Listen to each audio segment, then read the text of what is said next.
Welcome to the Introduction to Economics from Parkbench Tutors. This brief presentation is brought to you by David Hopcroft. In this first podcast, I am going to address the question, what is economics? What can you expect to study, and what do you hope to learn? Economics is about the concepts of wealth and welfare. What do we mean by the wealth of a nation? The wealth of a nation is made up of two parts. Firstly, there are those items that can easily be identified, such as houses, cars, trucks, televisions, and other goods. As with accounting, these are referred to as the tangibles. There are also services which are provided by nurses, doctors, teachers, lawyers, and bankers. These are called the intangibles. Welfare is less easy to define, but approximates to the idea of a standard of living. In economics, the standard of living in a society is related to welfare, rather than the standard of living of a particular individual. In general terms, wealth leads to welfare. Wealth provides for the wants of individuals, which can vary over time. There are some wants that all share. These could be called needs and include a roof over our heads, food, and clothing. Other wants may not be needs, but could be seen as essential by some individuals, and include a car, a laptop, and a mobile phone complete with a host of applications. Whether the goods can be produced to meet these wants will depend upon resources and technology. Building cars depends on a supply of energy, metals, plastic, and glass, all of which are resources. In the case of metals and plastic, there are limited resources. Technology changes as advances are made, and whilst computers and mobile phones might have been seen as scarce and expensive 2 decades ago, they are now readily available as technology has improved the production of these goods. To link these ideas, economics can be regarded as studying how limited resources are allocated to meet the needs of society. To do this, a number of decisions have to be made. These involve the questions of what, how, and who. What should a nation produce? How should the nation produce those goods, or provide those services? And who will the goods and services be for? A simple, if not entirely realistic way of understanding this is to consider a nation producing only food and housing. At point A, all the resources are producing food and none are used to produce housing. At point B, all the resources are being used to produce housing and no food is being produced. At various points between A and B, resources are being allocated to producing food and housing. The line represents the production possibility frontier.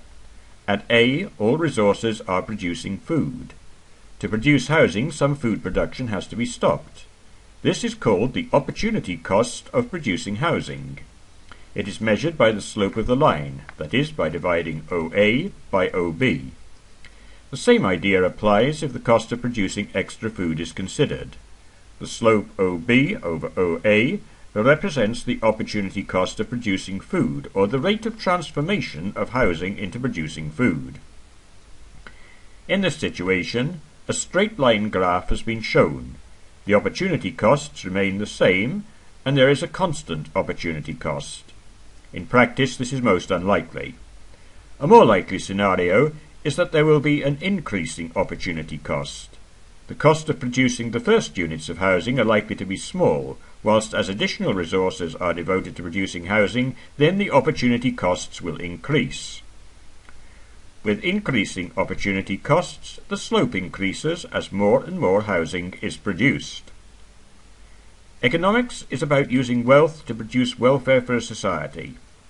This means having an understanding of production and consumption of goods and services. Two concepts that are important for this are those of efficiency and equity. An early idea of efficiency was put forward by Pareto, who determined that if production of A were to increase, then production of B must decrease.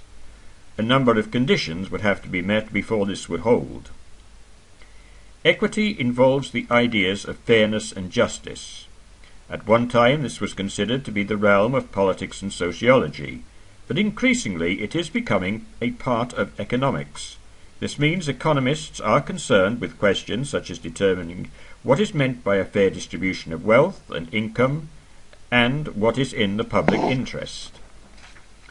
If it is proposed to build a new 6-lane highway, then there will be those who will benefit, the motorists, and those who will be worse off, perhaps as a result of losing land or of being affected by increasing noise levels and emitted pollutants. In science terms, equilibrium is regarded as a state of rest, or when different forces balance each other. In economics, the forces can be regarded as supply and demand. If supply matches exactly with demand, then there would be no difference between the actual price charged by the producer and the price the consumer is willing to pay. In practice, such a situation is not likely to occur. It would imply that there would be no surplus of goods and no unsold goods. In reality, a disequilibrium is more likely, where there will be forces that produce change. Whilst the change is taking place, there will be a series of changes or adjustments that will take place at different speeds and in different directions. The speed of adjustment may take place quickly. It is possible to adjust the production of computers quickly. Dell computers use a system where individual orders or specifications can be responded to very quickly, with only small stocks of components needed. In contrast, a farmer producing a harvest has committed production for the year once the crops are planted. The European Economic Community tried to control the production of agricultural produce and ended up with enormous excesses of butter, milk, wine, and other produce. In a competitive market, if supply exceeds demand, then prices fall. The EEC attempted to provide a fixed or minimum price regardless of the quantity being produced. The study of economics is usually divided into two areas, though the distinction is not always too clear. These areas are called microeconomics and macroeconomics. Microeconomics deals with the production of goods and services by individual businesses, and the consumption of goods and services by individuals. The effect of income tax upon individual spending and saving is a part of microeconomics, as is the level of production at Toyota Automobiles or employment by Asda, or Walmart as it is known in the United States. Macroeconomics can be seen as those issues that affect the economy of a nation as a whole. National levels of unemployment are a part of macroeconomics, as is overall spending. The demand and supply of money is a subject for macroeconomics, so is the balance of trade between imports and exports. In economics, two types of statements are identified. Those that can be tested against evidence are referred to as positive economics, and those that are more subjective are referred to as normative economics. If a statement such as the level of unemployment should be reduced is made, then this is normative economics. In contrast, the statement full employment will lead to inflation would be regarded as positive economics. Note the use of should in the first instance and of will in the second statement. There are different ways of testing ideas for economics. The most common is usually referred to as deduction and empirical testing. It starts by having an hypothesis. In this case, market price is determined by demand and supply of a particular item. This is sometimes called a proposition. At this point, there is no statistical evidence for supporting the idea.